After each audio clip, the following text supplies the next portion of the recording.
Pourquoi l'informatique est-il important au CERN? Pour commencer, on doit nous poser la question, qu'est-ce que fait la CERN? Pour être bref, la CERN est une centre de recherche sur la frontière franco-suisse qui recherche principalement les particules microscopiques. L'une des expériences principales est l'HEC où des milliards d'images en 3 dimensions sont prises par seconde de collision de particules microscopiques. Le problème est quoi faire avec tous les 2 pétaoctets d'informations que cet appareil génère. Le CERN a besoin d'employer beaucoup d'informatique. Le CERN a besoin d'employer beaucoup d'informatique pour gérer les énormes quantités de données produites par le collisionneur. L'infrastructure informatique du CERN se divise en plusieurs endroits en raison de l'énorme nombre d'ordinateurs requis pour l'exécuter.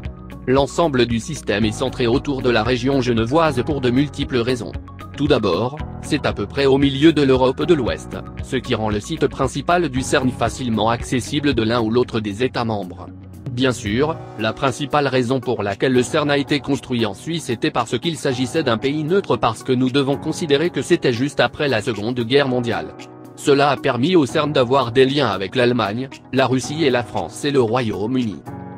Il se situe à quelques kilomètres de Genève, en Suisse, à cheval sur la frontière franco-suisse, sur la commune de Mérin.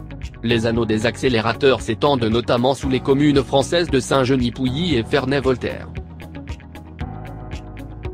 Le Grand Collisionneur de Hadron LHC est le plus grand et le plus puissant accélérateur de particules du monde. Il est aussi la dernière machine à être venue enrichir le complexe d'accélérateurs du CERN. Son démarrage a eu lieu le 10 septembre 2008.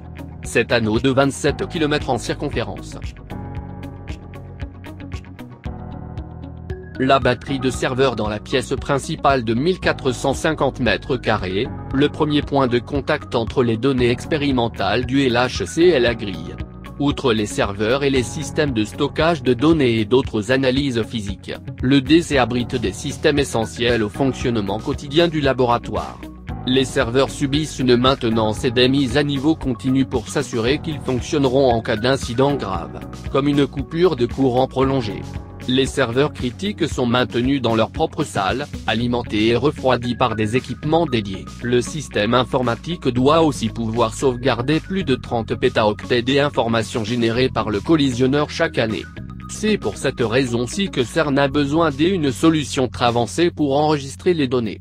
Les données sont stockées sur plusieurs milliers de bandes à haute capacité. Un robot automatisé déplace les bandes du stockage vers les stations de lecture, selon les besoins, à la demande de l'utilisateur.